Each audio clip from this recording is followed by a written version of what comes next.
up, you guys? This is your girl Shiro back with another episode of Kenyan Plug Pod, and we are officially in season 2. Niaje fam. Thank you so much, guys, for listening and checking out and bearing with me through my transition in Swahili kutoka episode ya kwanza ilikuwa inaitwa rhyme. That was a struggle for real. That was a struggle.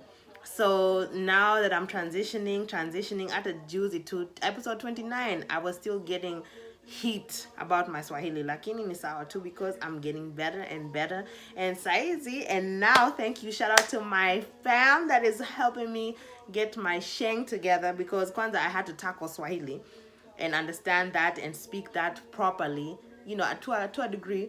Alafu sasa now I'm trying to get into sheng and being able to, you know, because like I've already told you guys, but if you don't know, if you don't remember, I was not in Kenya long enough to learn Swahili, even the basics. So before I tackle sheng, now, you know, all of that, I have to start with the basics. So shout out to you guys for bearing with me and listening to my transitions, my learning. Lakini, what I have to focus on is to bettering myself and you as well. Whatever criticism you faced this week or last week or whatever criticism that you'll face in the upcoming future of your, you know, of life, in life, those are just people trying to tell you, hey, you can improve on something. Like when that moment you have everything under control, everything is, you know, umeshapen kila kitu alafu you are good at everything. Hakuna mtu anazasema anything, but people will always hate. Like any constructive criticism is sawa. You can take that, you can use that, you can say, okay, sawa. There's new things happening, and I'm excited because I'm so excited about the new show order. Tutaanza now, of course, saying my thank you. Shout out to everyone that has been listening. Shout out to everyone that is coming back. Shout out to you. Shout out to my support system that has allowed me to even get to a season 2. And I'm excited because Sasa, we're about to start the show. So, number 1, adulting.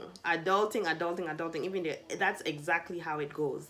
You taste the adult life, alafu you're like, what did I just do? Alafu, just thinking back to the old days when you were younger, you're like, I can't wait to be older. I cannot wait to be this age until I can do this. I'll be doing this at this age. Maisha inakuanga real. It's so real that you're like, okay, hold on. Let me just reverse and let me be like a kid again, because adulting is hard. It's tough. Like, when you play your cards right and when you start putting yourself in the right places and positioning yourself, you know, into the right places, you start realizing that adulting can be fun. It can be nice. It can be sweet. It can be kila kitu. But you have to position yourself correctly and you have to conquer some stuff that needs to be taken care of, because otherwise itakuwa tu umekwama hapo ngojea mtu akusave. You're waiting for a lifeline ya nini, you know, you're waiting for someone to make you feel like a child again. For what? Utafanya nini? What will it do for you? Nothing. It will just make you be stuck or dependent on someone, and that dependency is weakness, you know. It's weakness at the end of the day.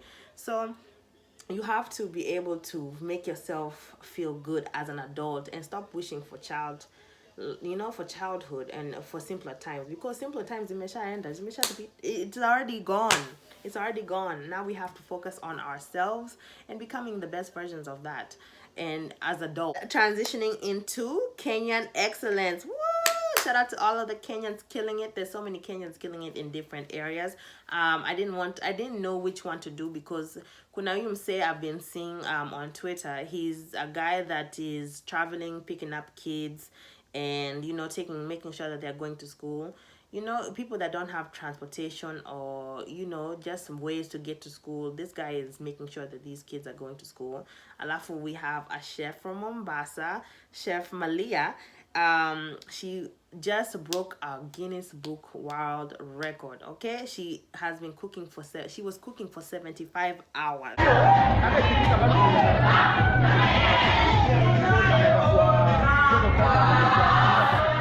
Hey, 75 hours.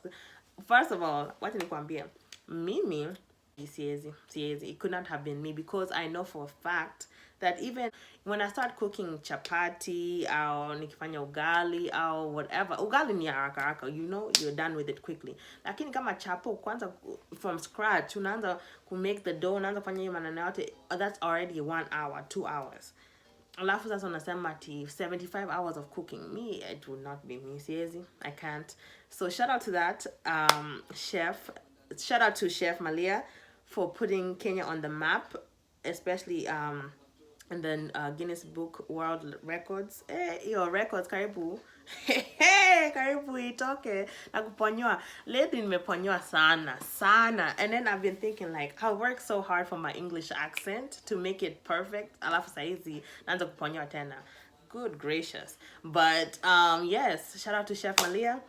Mombasa chef, 75 hours of cooking. Ladies, will that be you? How can you put yourself to that challenge of 75 hours of cooking? Leave your leave your comments below and let me know if you're willing to do 75 hours of cooking, because it would not have been me. Alafu, transitioning into the topic, and the topic of this week is telling the people that you have transitioned into a new person, and letting your friends know, your family know, the people that are always around you know that, hey, I am no longer that young lady that I was back in that day. My teenage self or my unique days self, that person, she's gone. She's gone. Now I'm a grown woman. I'm an adult. I have my own concepts, my own ideas, my own everything. I formulated my own self. That's why I am me, and now I'm focused on and letting you know that I am me. And that's something that I've noticed. The people are gonna problems, man. Wakona problems, yeah. For what? People have problems with you for transitioning, for becoming a better version of yourself, for being a better woman than you are back in the day, for being a better man than you are back in the day. However, whatever you did to transition into becoming a better person, watu bado wanashindwa. See, you are, see, unakumbuka? No, mi sikumbuki. I don't even remember. Actually, my memory is bad. That year, ati ilikuwa nafanya hivi, ilikuwa nafanya hata sikumbuki. My brain is lost for that information. Some people that have been talking to me lately, and they were telling me, hey Shiro, you remember when you used to do this, you used to do that.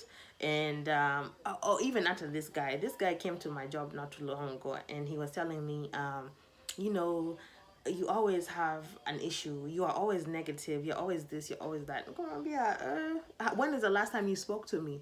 Because clearly we have not spoken for a long time. Because if you think I'm still negative, you still think I'm the same person that I used to be, you have not spoken to me in the last couple of weeks or last couple of months.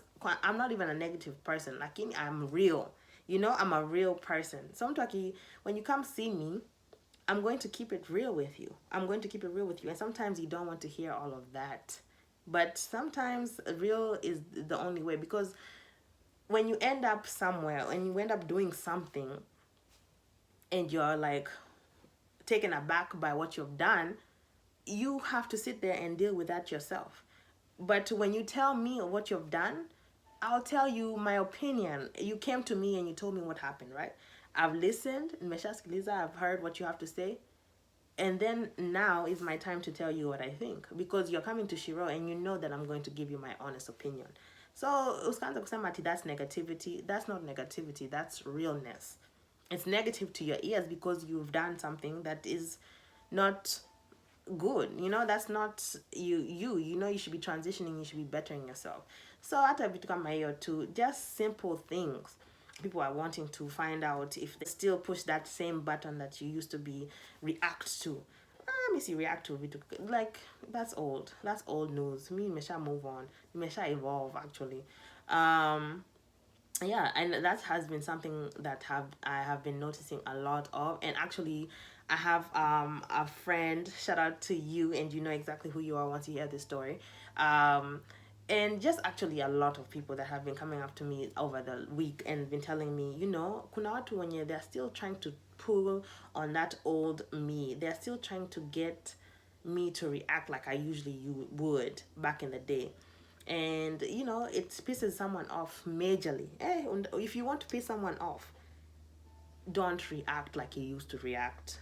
Watastuka, watasema, "Hey, huyu msichana amechange." You know, I've changed, yes. And you will not get a reaction out of me. That's what you don't know. You will not even get a reaction out of me. That is old stories. That's old problems. Those are old buttons. But after my new button, my new nini, Kenya unaweza push ati kuni anger. Those things have changed. Those things have changed. And saizi at a labda there's nothing. You know, almost there's nothing because I've gotten so in tune with myself. I've gotten so good with myself. Like I'm good with myself. I'm so confident in myself. I'm so removed from other people's opinions shaping my opinion of myself that now those things don't bother me like they used to, because nakumbuka mtu hata if you mention mtu ananipigia simu, if they mention even this person's name, now kichwa blow already. I'm blown, like kichwa iko, I'm in trouble, like I'm in trouble. Shiro is in trouble because sasa I'm going into a rant. Oh, this person did this person did that. I mean, imeshaisha. Sasa siku hizi mtu ananipigia simu and they're bringing up that same person's name. Kumbe hata nimesha move on. Hata namwambia I hope I hope they're having a blessed life, living their blessed life. That's what I tell the people when they start trying to pull and push on things that are dead and old.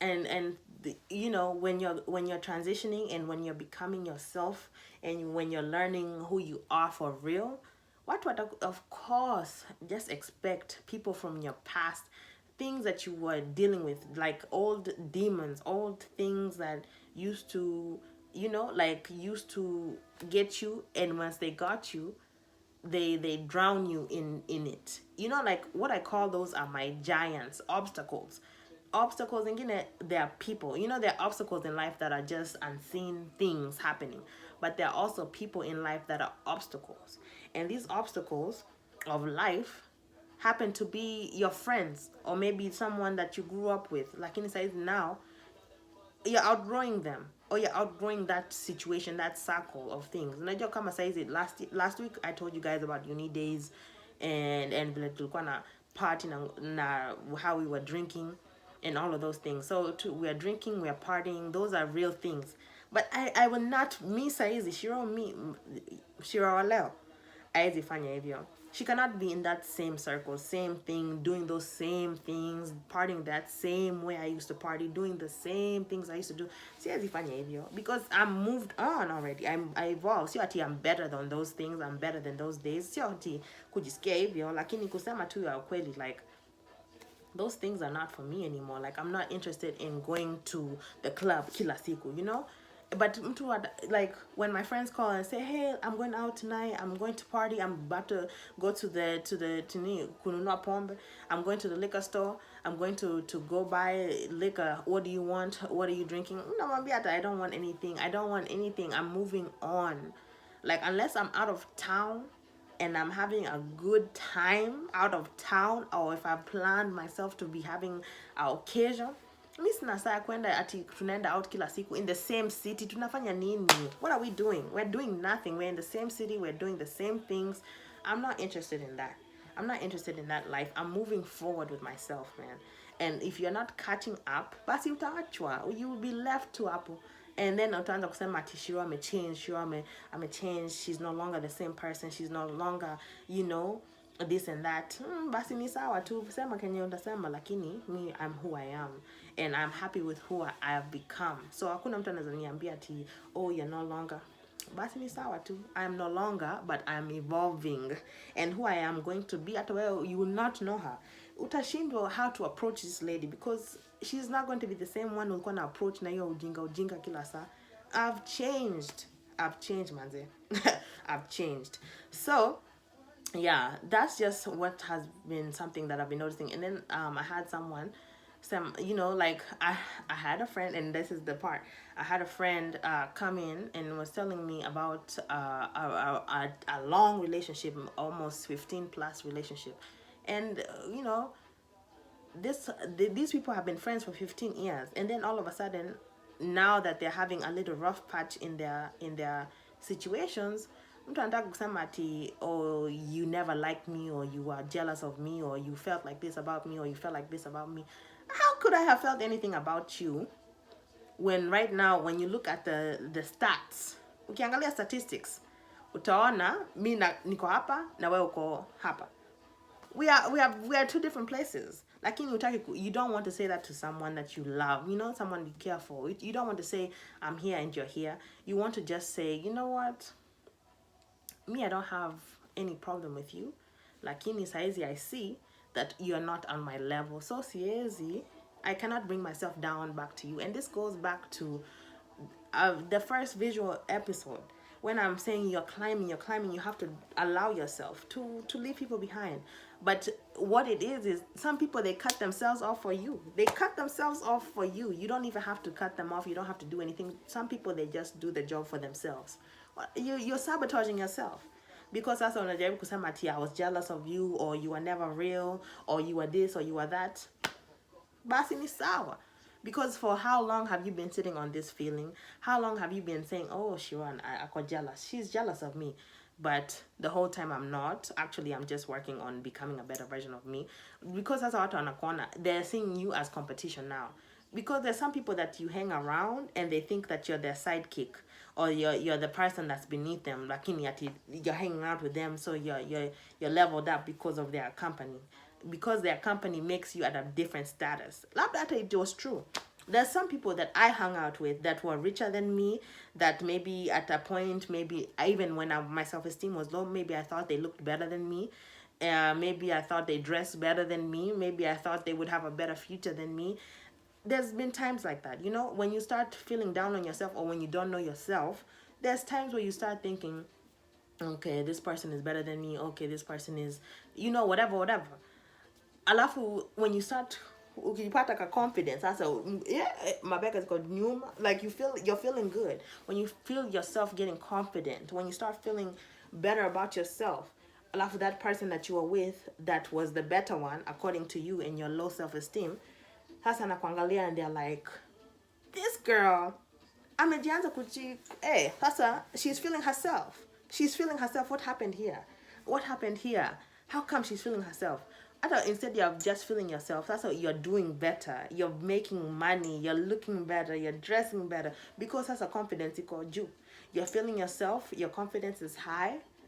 You're starting to care more of your image. You're starting to care about yourself. You're starting to present yourself better. That's what anashindwa. What's going on here? Sasa wanaanza kusema ati you are jealous, or you are this, you are that, you are never good as me, you are never as good as me, you are never as this. Kumbe umeshampita. You're already gone. Sasa they are self-sabotaging themselves. They are removing themselves easily out of your life. You don't have to do anything. And now it's over. And then you just keep getting better and better and better. Lakini, that same person, they're going to keep on saying, remember that day, uko na chakula, you didn't have any food to eat, and I had to buy you food. Remember, I allowed you to do this, I allowed you to do that. Namwambia, okay, sawa. I remember those days. Thank you so much for your time. But now I'm moving on. And if you're still talking about old clothes, I can buy you clothes. I can buy you food. I can give you everything that you give me. But one thing you're doing right now is showing me that you're not worthy of my next steps in life.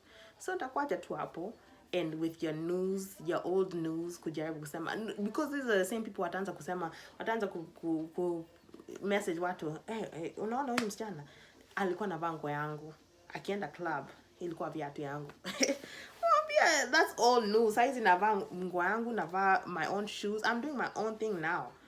You're old news, man. Don't talk about what you did for me, what you did for me. I moved on. Come on, what you did for me, thank you. Thank you so much. But now I'm moving on, and it's on you. Your attitude, your bitterness, your resentment, whatever you call that, that's on you. I'm moving on. And yeah, that's the thing that I've been noticing. I've been noticing watu wakianza ku label different labels. Wakisema ati you're different. When you're starting to change and people are not comfortable with your change, they start saying things about you, or start pulling out old memories of you. Another thing is, you know, you can be moving forward with life. You can be moving forward with life. You can be dealing with the things you need to deal with. You can be confronting the mess that you need to confront. You can be, you know, truly on a path of self betterment. Alafu unapata ka message hapo kwa simu anasema this is your old self. It's like a old mtu kutoka kitambo, someone from your past anakutext hapo kusema hey, how are you doing, or hey big head. If you're in a relationship and you're doing good and you're trying to stay strong, you're faithful and all of that stuff, mtu anakuja hapa anakutext hey, how are you, I've missed you, I've been thinking about you. Sasa unaanza kufikiria jeez. Yikes. Unaanza kufikiria dang, now I have to deal with this thing. Now you're fresh on dealing with it. You're fresh off of it. Alafu, here it goes. Coming to visit you just to see if you're still the same person, if you still have the same tricks, if the same tricks can still get you. That's what those things are for. You've been staying in the house this whole time. Umeka nyumbani, you're not trying to do anything. You're just chilling. You're evolving. You're bettering yourself. You're the old, you know. You're happy with who you're becoming. So you decide to step out just one night. Let me just go out to the club one night. Ukienda club now, you meet everyone from your past. Umeona, you know, kaboyfriend, you know, your ex. Umeona, you're seeing your ex. You're seeing your old best friend. You're seeing this person. You're seeing this person. All of the things that you thought you moved forward from, they're in front of you, Sasa. They're all in front of you. And it's up to you to make the decision to say, hello, hi guys. Alafu you keep moving. You move away from that mess. You move away from that. You can't say hi to your past. Yes, unazasema hello. Lakini wezi kapo ujaribu kuongea na your past, or like trying to talk to people that are from your past, because those people, they're looking for their way in. They're looking for a way in. Hello, ebu umekuwa aje? Atina kukutafuta no, you're not you cannot access me anymore, Sasa. You have already lost your access. Access denied. Access denied. You cannot have me. You cannot have my time. All of it is done. It's done. Sorry. So unamwambia too sorry, alafu you move on. Alafu you let them do their thing. You let them make up their own stories about you. You let them do what they have to do. But how long will you be mistreated? How long will you sabotage yourself for the sake of other people, for the sake of other people's comfort? Actually, because they are comfortable knowing me, they're comfortable being around me, they're comfortable talking to me. Yes, you're sour. But when you're negatively putting your energy on me, kilasa, with your negativity, and I need people that are sharp around me, thinking strong, thinking things that are worthy of being thought. So kusema tu kufikia maneno pombe, you know, I'm not thinking about alcohol, drugs, na kupati kila saa. I need you to sharpen me, man. See, nakwambia, this sharpening thing is real. I want friends that are for me, that are about me, that are with me, that are saying things that are making me think like, wow, that is a different approach. I can approach this thing this way. I can do this thing that way. Instead ya kusema tu the same thing over and over again kila saa, imebo kabisa. People don't respect who you are, the new person that you are. There's people like that, for real. There are people that will not respect the person that you're becoming, that will not respect the person that you will be once you are done evolving. And that is a problem.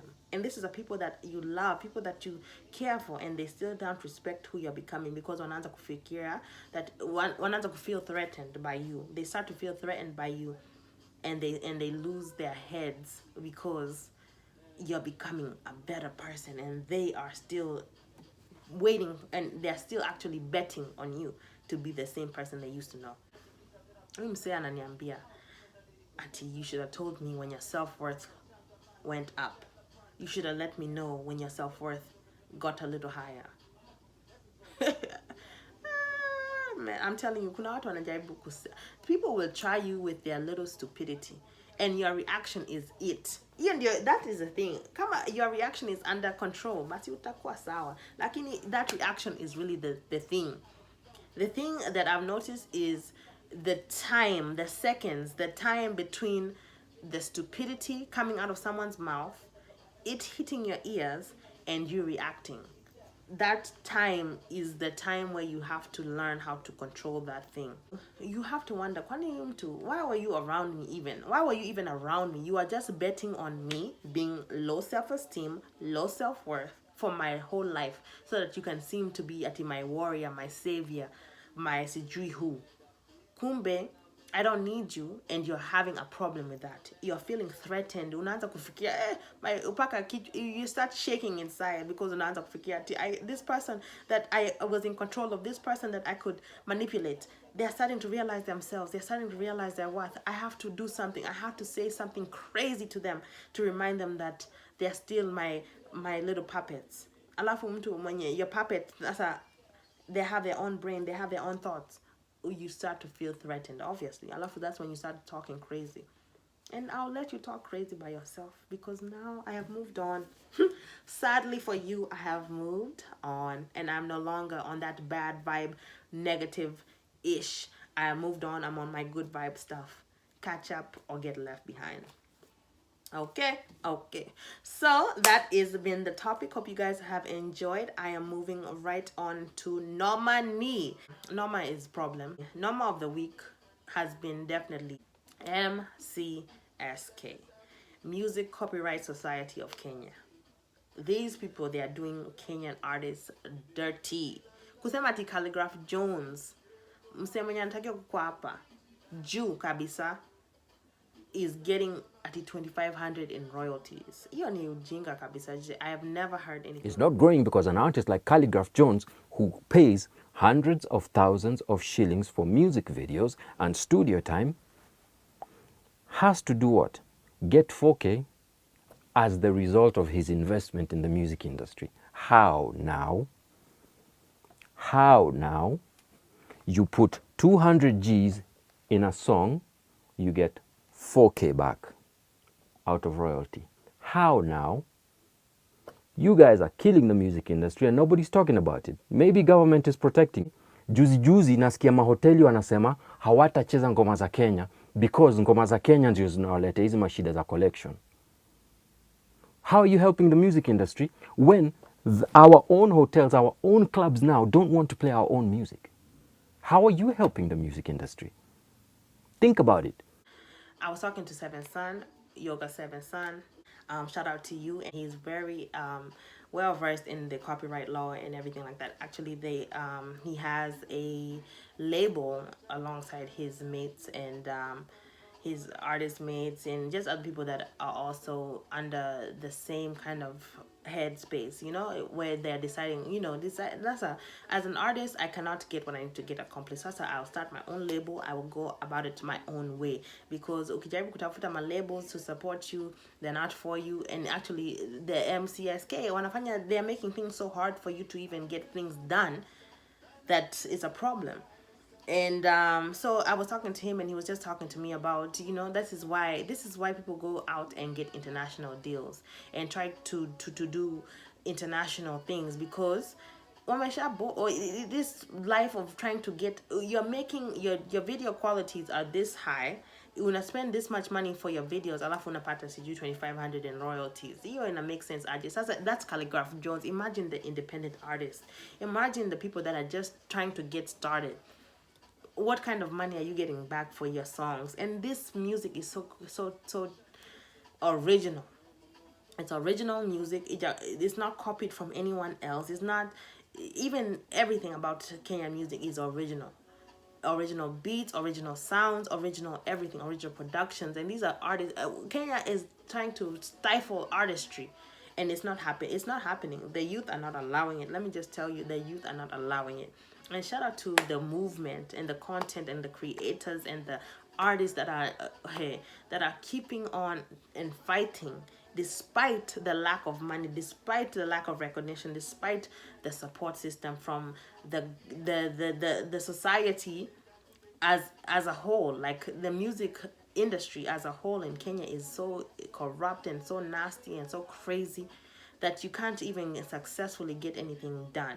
And it's crazy to me. And that's why I've always had a passion for music. And that's why I'm saying that's the problem for me as of this week, because I don't understand how you can try to take someone's passion and make it seem as if sio ati kitu ya importance, sio kitu important because we don't want to recognize or we don't want to pay you as a actual, as an actual person that deserves to get paid you're working because you're putting music out, you're spending time on videos, you're spending time on promoting it, you're spending time on artist covers and graphic designs and visuals. Hasa unajaribu kusema ati I don't deserve money because of what? Or because unataka kukula, because you want to sit and eat in it. Have you seen the place? This is a press conference and inakaa kama sijui mtoto this is a child who put this together. What is this background? What is this writing? What is this press release? It's so amateur hour, and you're playing with people's money. So I think that MCSK it should be really revised, and actually people that care about the industry should be head over that. Not too what when you don't know anything about music, you don't know about artistry, you don't have value in it, you don't see value in it, and now you want to pay them according to whatever you think is worthy. You're new ujinga kabisa, and it should be revised quickly. And actually, like all the artists that I've spoken to, they've said, you know what, it doesn't matter. This thing will end soon. The reign of corruption in the music industry, see, it's semi corruption, because there's a lot of corruption to tackle. Like in the music industry's corruption, it will be over soon, and that's what the artists have said, and that is what I'm coming to relay. Shout out to the artists for being strong and staying relevant and staying resilient during this process of not knowing if you're going to ever get paid according to what you deserve, unless you go out to international markets and try to sell your music. And even then you have to be careful, because they will try to stick you into a 360 deal, or a deal that doesn't make sense, because if you were to sign back home, you're not going to get the money you're supposed to get. But if you sign overseas, you might get played, because they know that this is a better option, because you didn't have a good option before. They think, oh, you just take whatever option. You have to. That's why I like the idea of starting your own label and doing your own thing until you have a connection with someone in the States, or someone in UK, or someone somewhere else that's internationally able to help you while you're in Kenya, also getting your fan base together, getting your deals together in Kenya, but also having an international connection. That's unfortunate that that's how it has to be. But if Kenya is stifling the artists, how else would they do it? See, that's the problem of this week. Hiyo ndio ilikuwa Noma ya this week. And then we transition into Kile Mwoto. The hit of the week has to be Spicy Season's video, man. Valerie Madoni, amefanya, like, you killed it, sister girl. You did that thing. That video ilikuwa problem in itself, okay?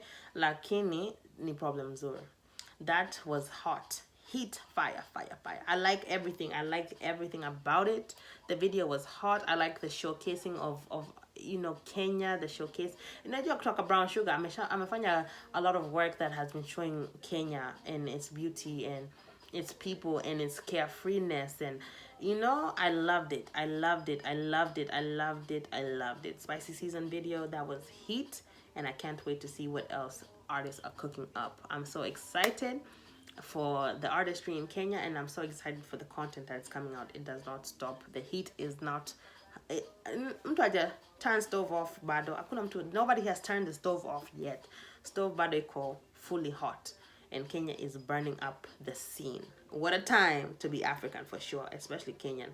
Kenya is on the rise, despite my roadblocks. Watu wakijaribu kwanza kwa maneno mingi na this MCSK mess. Doesn't matter. Watch the youth change the scene up for real. Watch these new artists, watch these new content creators make something out of nothing. Kenyan Excellence. This one is going to be called Access Denied. And I hope you all enjoyed, and I hope you like the new order. Let me know in the comments below. Make sure you are subscribing. Make sure you are liking, sharing, and letting all your friends know that Shiro is here and she's plugging you in. Shout out to you guys always. And oh my goodness, we're almost in September, guys. September iko hapo tu, around the corner. So you guys, hopefully you're working on your victory and what you want to see during your victory lap. Shout out to you guys as always. This is your girl Shiro, and I will catch you guys next Monday. Spicy, better get your bitey. Icy, IG, everything exciting. Mighty, Valerie, Ruby on the mic thing. Nairobi on the